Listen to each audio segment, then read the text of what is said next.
Meditação da Paixão e Morte de Jesus. Retirada da obra O Evangelho como me foi revelado, por Maria Valtorta. Volume 10. Capítulo 604. Os processos e a renegação de Pedro. Considerações sobre Pilatos. Esta é uma narração bastante extensa, com várias páginas. Eu vou ater-me aqui apenas a parte onde Jesus faz a intervenção de explicar como, na visão dele, o que aconteceu. 10 de março de 1944, sexta-feira. Diz Jesus: quero fazer-te meditar sobre o ponto que se refere aos meus encontros com Pilatos. João, que tendo estado quase sempre presente, ou pelo menos muito perto, é a testemunha e o narrador mais exato.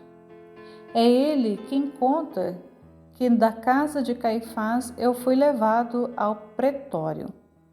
E especifica: de manhã cedo, de fato, tu viste, o dia estava apenas começando. E especifica mais ainda: eles, os judeus, não entraram para não se contaminarem e poderem comer a Páscoa. Hipócritas, como sempre, eles encontram perigo de contaminar-se ao pisar a poeira da casa de um gentil, mas não encontram pecado em matar um inocente. E com o ânimo satisfeito pelo delito realizado, puderam saborear melhor ainda a Páscoa. Eles têm também muitos seguidores. Todos aqueles que em seu interior fazem o mal e externamente professam respeito à religião e amor a Deus são semelhantes a estes.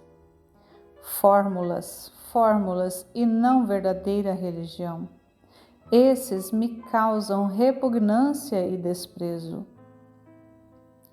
Como os judeus não entraram, Pilatos saiu para ouvir o povo que estava gritando, e como ele tinha experiência no governo e no julgamento, só com um olhar compreendeu logo que o réu não era eu, mas sim aquele povo cheio de ódio.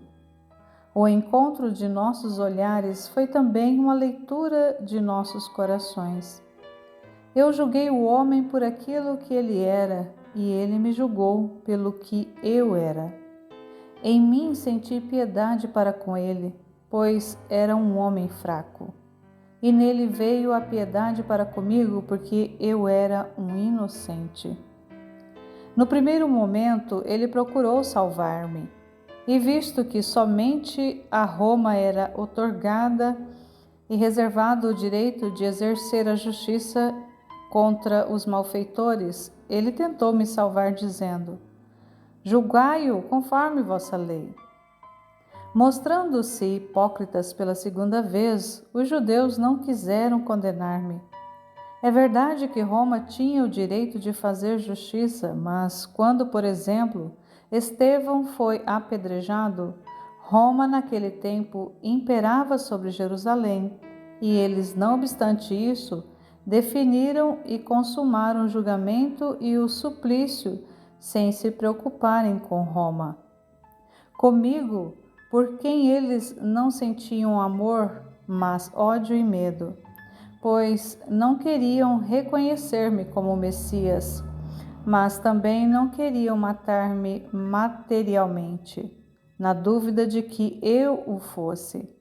Agiram de uma maneira diferente e passaram a acusar-me como sublevador do povo contra o poder de Roma. Vós desfarias hoje como um rebelde. Vós diríeis hoje como um rebelde, para assim conseguirem que Roma me julgasse. Em sua reunião infame, assim como outras vezes durante os 3 anos do meu ministério, eles me haviam acusado de ser blasfemador e falso profeta, e como tal deveria ter sido lapidado ou, de outro modo, morto.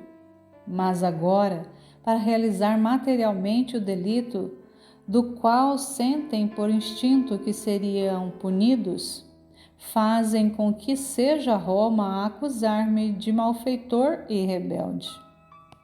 Não há nada de mais fácil quando as multidões são pervertidas e seus chefes estão endemoniados, do que acusar um inocente a fim de satisfazerem a sua libidinagem, ferocidade e usurpação, e liquidar quem representa um obstáculo e um julgamento.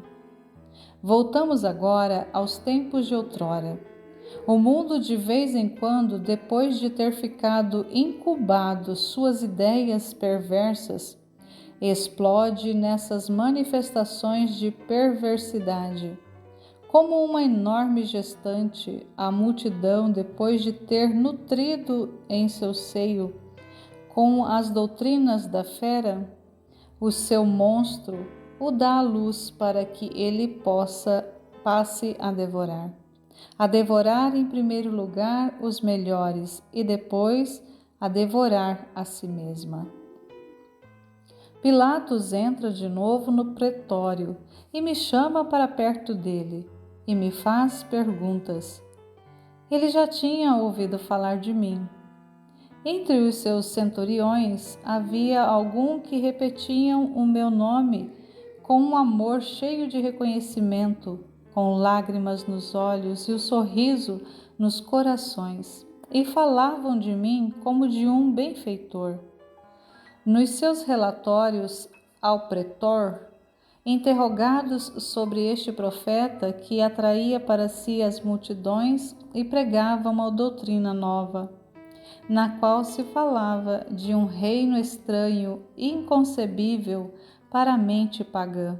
Eles haviam sempre atestado que eu era manso, bom, que não ia atrás das honras das terras, mas que inculcava e praticava o respeito e a obediência para com aqueles que são as autoridades.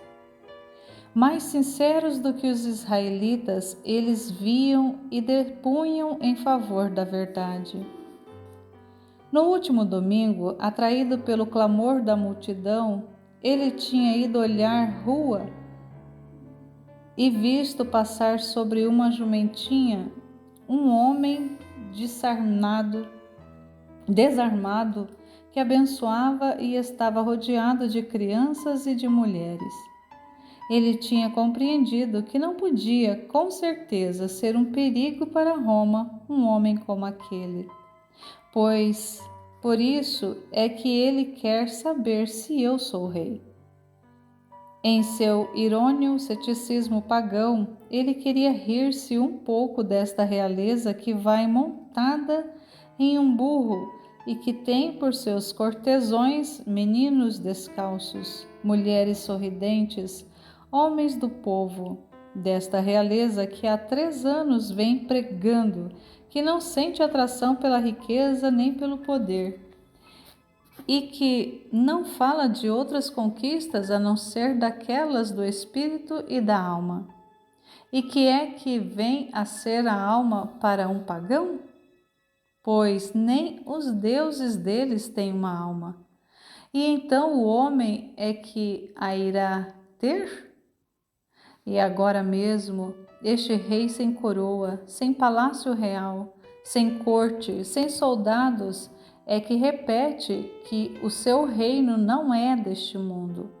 E se isso é tão verdade que nenhum ministro e nenhuma milícia se levanta para defender o seu rei e arrancá-lo das mãos dos seus inimigos.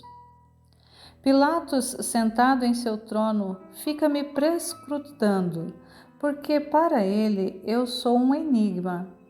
Se ele livrasse sua alma dos cuidados humanos, do orgulho do cargo, do erro do paganismo, logo compreenderia quem sou eu. Mas como pode luz penetrar num lugar onde há muitas coisas fechando as coberturas para que a luz não entre? É sempre assim, meus filhos, agora também. Como pode Deus entrar com sua luz onde não há mais espaço para eles e onde as portas e as janelas estão barradas e protegidas pela soberba, pela humanidade, pelo vício, pela usura, por tantos guardas que estão a serviço de Satanás contra Deus? Pilatos não pôde entender como é o meu reino. E o que é mais doloroso é que ele não me pede que lhe explique. Ao meu convite para que ele procure conhecer a verdade, o indomável pagão responde: que é a verdade? E com um levantar de ombros, deixa de lado o assunto. Ó filhos, meus filhos, ó meus Pilatos de agora, também vós, como Pôncio Pilatos, deixais cair com um levantar de ombros os assuntos mais vitais. A vós podem parecer coisas inúteis, já superadas. Que é a verdade? Será o dinheiro? Não. Serão as mulheres? Não. Será o poder? Não. Será a saúde física? Não. A glória humana? Não. E então, deixa de lado o assunto. Não vale a pena que correr atrás de uma quimera. Dinheiro, mulheres, poder, boa saúde, comodidade, honras. Estas são coisas concretas, úteis, que se deverão amar e procurar conseguir de qualquer maneira. Vós raciocinais assim. E pior do que fez Esaú, vós dissipais os bens eternos por um alimento grosseiro, que vos prejudica em vossa saúde física e em vossa saúde eterna. Por que é que não continuais a perguntar: que é a verdade? Ela, a verdade, não pede outra coisa senão que se faça conhecer para vos instruir sobre ela. Ela está diante de vós como esteve diante de Pilatos, e olha para vós com olhos de um amor suplicante, implorando-vos: pergunta-me e eu te instruirei. Estás vendo como eu olho para Pilatos? Igualmente eu olho para todos vós. E se eu tenho um olhar de amor sereno para quem me ama e quer ouvir as minhas palavras, tenho também olhares de um amor sincero por quem não me ama, não me busca, não me escuta. Mas é amor, é sempre amor, porque minha natureza é amor. Pilatos me deixa onde estou, sem me fazer mais perguntas, e vai aos malvados que têm a voz mais grossa e que se impõem com sua violência. E os ouve, onde infeliz que não me ouviu e que rejeitou com um mover de ombros o meu convite para que procurasse conhecer a verdade. Ele dá ouvidos à mentira. A idolatria, seja qual for sua forma, é sempre levada a venerar e aceitar a mentira, seja qual for. E a mentira aceita por um fraco leva o fraco ao delito. Mas Pilatos, já na soleira do delito, ainda me quer salvar 2 vezes. E neste ponto ele me manda a Herodes. Ele sabe muito bem que o rei astuto, que sabe lidar com Roma e com o povo, irá agir de tal modo que não desagradará Roma nem provocará o povo hebreu. Mas, como todos os fracos, ele vai adiando por algumas horas a decisão que ele não se sente capaz de tomar e fica esperando que o tumulto do povo se acalme. Eu disse: que a vossa linguagem seja sim, sim, não, não. Mas ele não ouviu isso. E se alguém foi dizer-lhe, ele terá feito como de costume, aquele movimento com os ombros. Para vencer no mundo, para receber honras e lucros, é preciso saber fazer do sim um não ou do não um sim, como o bom senso. Leia-se o senso humano. Aconselhar. Quantos e quantos Pilatos existem neste século XX? Onde estão os heróis do cristianismo que diziam sim constantemente, sim à verdade e pela verdade, e não constantemente, não à mentira? Onde é que estão os heróis que sabem enfrentar o perigo e os acontecimentos com uma fortaleza de aço e com uma serena prontidão, e não como adiantamentos para que o bem logo seja feito e o mal logo seja evitado, sem mas e sem se? Ao retornar de Herodes, eis qual foi a nova posição tomada por Pilatos: a flagelação. E o que é que ele esperava? Não saberia ele que a multidão é como uma fera que, quando começa a ver o sangue, se assanha? Mas eu tinha que ser todo machucado para expiar os vossos pecados da carne. E eu fui machucado. Eu sou o homem do qual fala Isaías. E ao suplício que foi ordenado, acrescentou-se que não foi ordenado, mas foi inventado pela crueldade humana, o suplício dos espinhos. Estais vendo, ó homens, o vosso Salvador, o vosso Rei coroado de dor, para livrar vossa cabeça de tantas culpas que nela fomentam? Não pensais, ó homens, qual foi a dor que sofreu minha cabeça inocente, a fim de pagar por vós, pelos vossos pecados cada vez mais atrozes, por pensamentos que se transformaram em ações? Vós que vos ofendeis até quando não há motivo para tanto, olhai para o Rei ofendido, e ele é Deus, com o seu irônico manto de púrpura rasgado, com o cetro que é um caniço e uma coroa que é de espinhos. Ele já está quase morrendo e o esbofeteiam ainda com suas mãos e com escárnios. Mas nem com tudo isso vós vos moveis à piedade.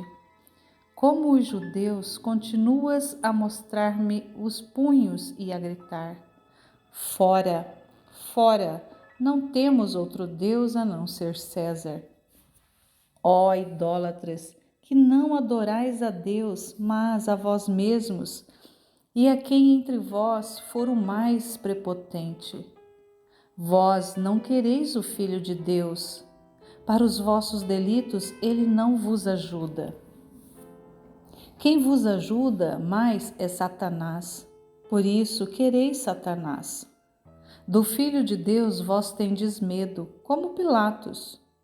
E quando ouvis que ele vos ameaça com o seu poder, quando se agita dentro de vós a voz da consciência, que vos censura em nome dele, perguntais como fez Pilatos: quem és tu? Quem sou eu? Vós o sabeis. Até aqueles que me negam sabem quem sou. São eles a quem sou eu. São eles. E quem sou eu? Não mintas. 20 séculos estão ao redor de mim e vos mostram que eu sou, e vos falam sobre os meus prodígios. Pilatos é mais digno de perdão. e não vós, que tendes uma herança de 20 séculos de cristianismo, que servem de base para a vossa fé, ou para vô-la inocular, inculcar, e vós não quereis saber disso. Contudo, eu fui mais severo com Pilatos do que convosco. Eu não lhe dei resposta, mas convosco eu estou falando, e não obstante isso, não consigo persuadir-vos de que sou eu, a quem vós deveis adorar e obedecer. Agora mesmo me estáis acusando de ser eu mesmo a ruína de mim e de vós. Por que não vos escuto? Dizeis que perdeis a fé por isso. Ó mentirosos, onde é que está a vossa fé? Onde está vosso amor? Quando é que vos reagi e viveis com amor e fé? Sois grandes? Então lembrai-vos de que sois tais, porque eu o permito. Ou será que sois anônimos no meio do povo? Lembrai-vos de que não há outro Deus além de mim. Nenhum é mais do que eu, nem existiu antes de mim. Dai-me, pois, aquele culto de amor que me é devido, e eu vos ouvirei, porque já não serei mais bastardos, mas filhos de Deus. E Pilatos fez uma última tentativa para salvar minha vida, se é que ele ainda a podia salvar depois daquela desapiedada e exagerada flagelação. Ele me apresentou à multidão. Eis o homem. A ele, humanamente, eu causo piedade. Ele esperava pela compaixão coletiva, mas, adiante da dureza que resiste e da ameaça que avança, ele não sabe praticar um ato sobrenaturalmente justo e, portanto, bom, e dizer: eu livro este homem porque ele é inocente. Vós sois culpados, e se não vos dispersais, ireis conhecer o rigor de Roma. Isto era o que ele devia ter dito, se fosse um justo, sem ficar calculando qual o futuro que dali lhe teria vindo. Pilatos é um falso homem de bem. Bom é Longino, que, sendo menos poderoso do que o pretor e menos defendido no meio da rua e rodeado por poucos soldados e pela multidão inimiga, tem coragem de defender-me, de conceder-me licença para repousar, de receber o conforto de mulheres piedosas, de ser socorrido pelo Cirineu e, enfim, de ter minha mãe aos pés da cruz. Ele foi um herói da justiça e se tornou, por isso, um herói de Cristo. Ficai sabendo disso, ó homens, que vos preocupais unicamente com os vossos bens materiais, porque também no que se refere a eles, o vosso Deus intervém quando vê que sois fiéis à justiça, que é uma emanação de Deus. Eu premio sempre quem age com retidão. Eu defendo quem me defende. Eu amo e socorro. Eu sou sempre aquele que disse: quem der um copo d'água em meu nome terá recompensa. A quem me dá amor, que é água que descendenta os meus lábios de mártir divino, eu dou a mim mesmo, isto é, proteção e bênção.